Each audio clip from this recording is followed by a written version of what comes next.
combing the area surrounding the pond for evidence prior to removing the bag from the water. At around 5:40 this evening, the bag was taken from the water and transported to the San Joaquin County morgue where it was opened. Inside the bag, we located the body of Sandra Cantu. Person or the persons responsible for the death of 8-year-old Sandra Cantu will be brought to justice. Now, Sandra Cantu's body was found inside a black suitcase that was located at the irrigation pond by farm workers.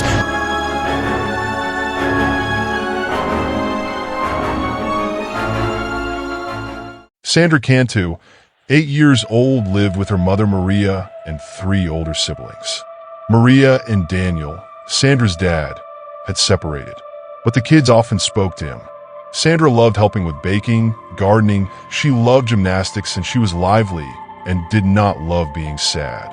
On March 27, 2009, Sandra came home from school and went inside the house.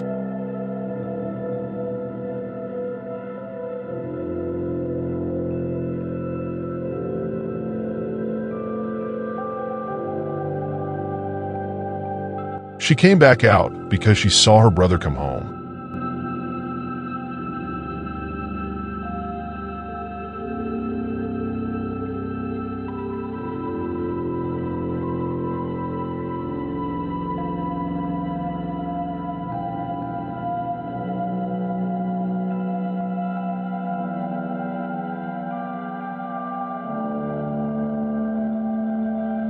Sandra loved playing with her friends before dinner, and her mother always called her back afterwards.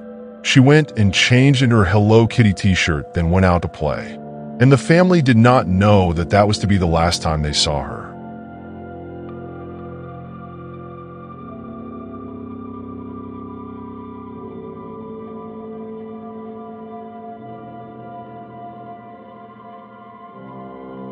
Just as she always did, Maria sent her brother to call her home for dinner, but Sandra was nowhere to be seen. It was getting darker, and Maria and the siblings began worrying. Maria and Simone got into the car and drove around asking the neighbors if they had seen her, but no one had. After all the time that had passed, Maria called 911 because she realized that her daughter was now missing. Well, I have a missing daughter. Okay, how old is she? She's 8. When's the last time you saw her? Oh, about 3. She told me she was going over to this one girl to play, and she hasn't been home. And I went looking all over. Police brought dogs to sniff her clothes, but the dogs led the police to a dead end. Police and a search party began looking for Sandra. Couple real quick items. The reward money is now up to $26,000 for any information that leads to the whereabouts of Sandra. Our leads are up to over 800 at this particular point. We have search teams from 17 different agencies. Over 300 trained search people have come in to help us today. Additionally, I'm sure there are going to be hundreds of citizens that are coming in to help pass out flyers, do a door-to-door canvass, things like that.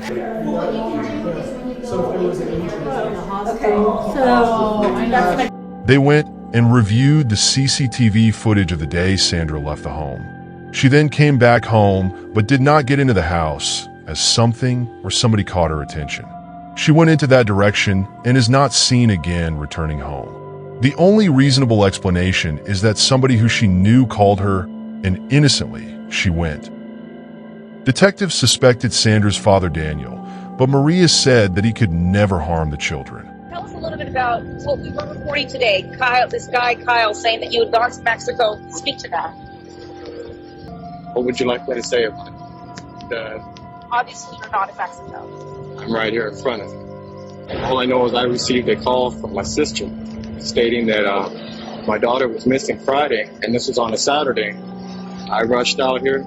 I stood for a day, and I needed to get back for my job. And I think the reason why it's important for us to do this interview is because if the attention is taken off of you, then the attention can be put on the real person, if there is a person that abducted Sandra, or the search, instead of these things that are kind of authority people. It's like I told the detective, do everything you need to do your job to the best of your ability. So, do your job, do the best thing you can do. I thank you for all your prayers. I love you. and you can get to a phone. Dial 911, beds. Call somebody. Run. Do anything you can do. But please try and get home. But Daniel was innocent. The search for Sandra was intensified. For days they searched, but there was no sign of Sandra anywhere. The following week, a vigil for Sandra was held, and during the vigil, the police experienced something that caught them off guard. A neighbor, Melissa, ran over to them. She was hysterical and said that she found a note on the ground. The note read, "Cantu locked in stolen suitcase. Thrown in water in Bacardi Road and the Whitehall Road. Witness." Everybody wondered, was the note real or was someone playing a game on them? The police needed Melissa to come in and give a statement. Melissa was a Sunday school teacher and she lived with her 5-year-old daughter and her grandparents. Sandra used to go to Melissa's house to play with her child. Melissa said that she did not see anyone around where she discovered the note. The police asked her if they could look at her car, and they found a note scribbled on in her glove compartment box. The police let her go and proceeded to search for the possible leads they had received. The detectives decided to follow the lead on the note. In a week since 8-year-old Sandra Cantu left home to play in California and never returned, authorities in Tracy are tracking down hundreds of leads this morning and raising the reward for information on the girl.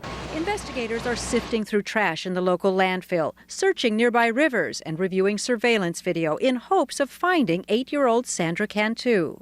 They questioned me about a bunch of things. Police have questioned Sandra's father, but Daniel Cantu, who's returned from Mexico, says he hasn't seen her in a year and is willing to take a lie detector test. I could care less about, yes, I have no problems with any of it. They've also spoken with this man, Frank Wohler, a neighbor who admits he kissed the second grader on the lips 2 years ago. Impulse, just being friendly. I do this to some of my students also. FBI agents and Tracy police have searched nearby homes and towed vehicles to test for evidence. The quality of leads that have come in have led investigators to be pretty upbeat that we're going to have a conclusion of this case here shortly. Sandra's image is everywhere in this small community. Residents continue nightly vigils, hoping their thoughts and prayers are answered soon. Hattie Kaufman, CBS News, Los Angeles. They got to an irrigation pond. The conditions and the smell was so bad, but the detectives did not find anything. It was now 10 days after Sandra went missing, but this missing case was soon going to turn out to be something very different. Detectives had their attention shifted to the pond when a worker noticed a suitcase floating on the pond that morning. There was a lock on the case. As they pulled the suitcase out, the weight of it made everyone know that their worst fear would soon come to be. Combing the area surrounding the pond for evidence prior to removing the bag from the water. At around 5:40 this evening, the bag was taken from the water and transported to the San Joaquin County morgue where it was opened. Inside the bag, we located the body of Sandra Cantu. Sandra Cantu was positively identified at that point in time. Dr. Omalu of the coroner's office will be conducting an autopsy to determine the cause of death. And our heartfelt sympathies go out to Sandra's family, her friends, and her classmates. From this point forward, investigators will be looking at all of the evidence that was collected today and the evidence that and information that we have collected in the prior days regarding this investigation. Person or the persons responsible for the death of 8-year-old Sandra Cantu will be brought to justice. Now, Sandra Cantu's body was found inside a black suitcase that was located at the irrigation pond by farm workers this morning off of Machete Road. Now, Sandra's body was found inside the suitcase, lying in a fetal position. She was still wearing her Hello Kitty t-shirt with her black leggings. She had cuts on her body and a torn cloth tied around her head. It was soaked in blood and it was knotted. Autopsy of Sandra Cantu. Her cause of death was strangulation. She had also been drugged using alprazolam and had also been sexually assaulted. There was no presence of foreign DNA found, and it was determined that she was sexually assaulted by an object. Also, it was estimated that she had been killed only a few hours after she was last seen on camera. The neighbors near the pond were questioned, and one of them had seen something. On Friday night, he saw an SUV driving around the pond on the same day Sandra went missing. He found it odd that somebody would park near a swamp, and he approached the vehicle.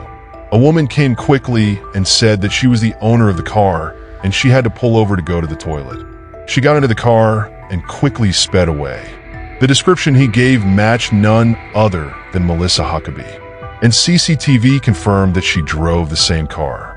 Melissa was questioned, and she said that she had been in church at around that time. She was asked if she could prove this, and phone records placed her in church at that time. Melissa had actually called the police to report that her suitcase had gone missing. She said that she also sent a text to Maria telling her, "Tell the police I had something stolen today around 4 p.m. I don't know if that makes a difference or not. Melissa's stolen suitcase was the exact color and model Sandra's body was found in. The note Melissa found read, "Stolen suitcase." Emphasis on stolen, just how Melissa says her suitcase was. This detail does not add up. Detectives wiretapped her phone, and 2 days later, Melissa invited Sandra's sister for a sleepover. Sandra's sister said that Melissa only spoke of Sandra's death once, but was focused on how much evidence the police had found. The case against Melissa was building, but it was all circumstantial evidence. Police finally got a warrant to search her trailer and her grandfather's church. Inside her trailer, they discovered a notebook that matched the one Melissa found on the ground. Experts discovered the words that were written on the scribbled note. The words were Bacardi Road, Whitehall Road, water. Alprazolam prescribed to Melissa was also discovered. Inside the church, they found a bloody rolling pin with a bent handle. The blood belonged to Sandra. This was the object she was sexually assaulted with. Also, one of the blinds was missing part of its straw cord that was used to seal the suitcase shut. Melissa was brought in for questioning. At first, she denied the allegations, but later admitted to the crime.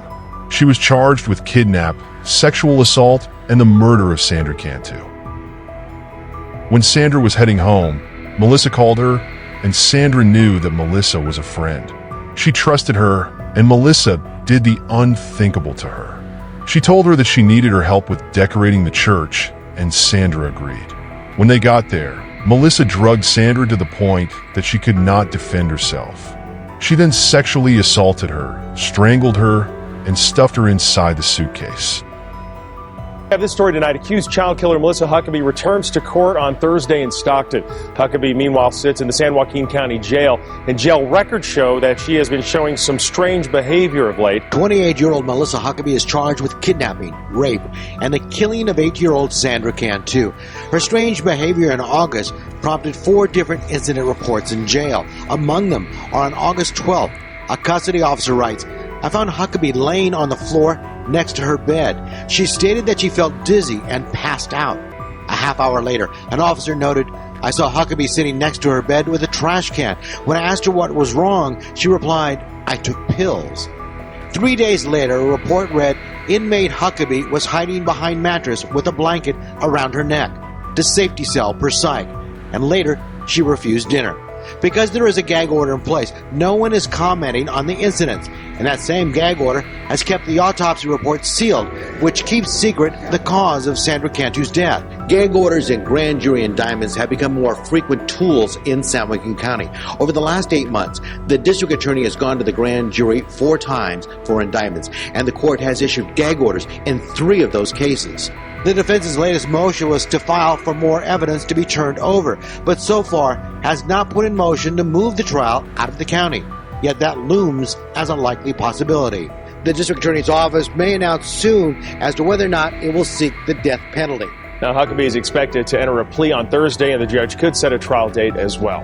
She first pled not guilty, but later changed her plea to guilty. She was sentenced to the maximum, life in prison without the possibility of parole. It is not enough that I say I'm sorry, but that is all I can do. From the day Sandra has died, I've had to live with the consequences of what I've done.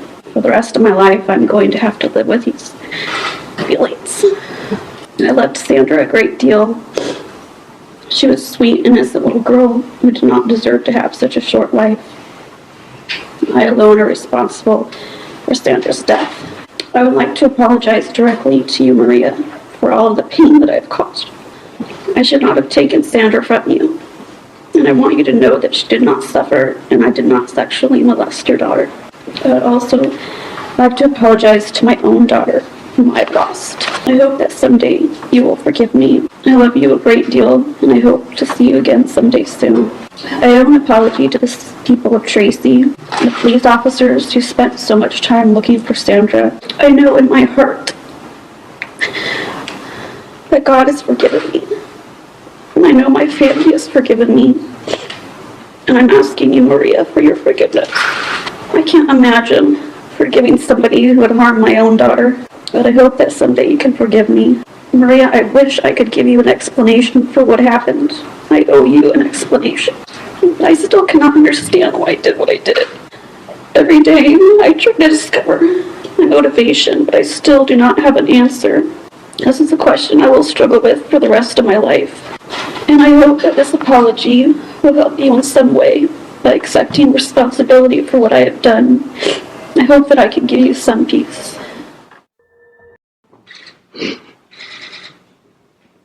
You took the life of an innocent little girl, and she didn't do nothing. She's not even old enough to decide to eat ice cream yet.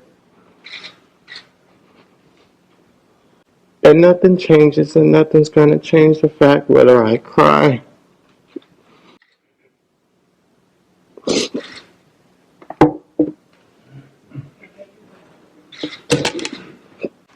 ain't nothing you do in life ever going to change anything. Mr. Cantu, I need you to address your comments to me. She changed the lives of a lot of people. All I can say right now is repent and think about what you've done. I'm sorry.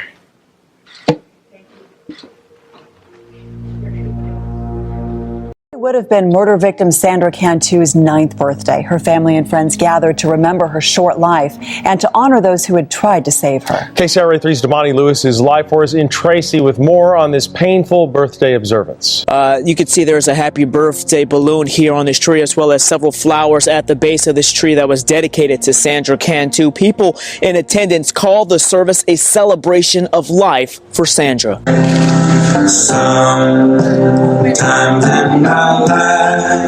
A fitting opening song. She's a beautiful girl. For a mother who has needed a family and community to lean on through difficult times. Yeah, there's a lot more people than what I thought. Overwhelmed by the amount of support, Maria Chavez, mother of 8-year-old Sandra Cantu, found herself engulfed by friends and strangers alike, all here in support of what would have been the 9th birthday of Tracy's angel. For many here, they choose not to focus on the pain of the past. This is the celebration of life, absolutely.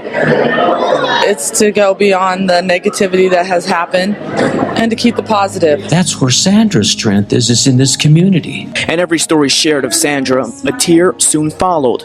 But on this night, family members say they gained strength through the community. And comfort knowing Sandra is in a better place and her spirit free from harm. She was happy, she loved life. Who found the body of Sasha Samsudin in her downtown Orlando apartment. Officers said it started as a missing persons report. Friends and family worried Sasha had disappeared off social media. When police entered Sasha's apartment, they found her dead in her bedroom, wrapped up in a comforter. The testimony was clearly very painful to listen to. The medical examiner explained to the jury step by step how Sasha Samsudin died, how she was strangled, the killer either using his fingers or forearms. The medical examiner said he had never seen key parts of the neck fractured so severely.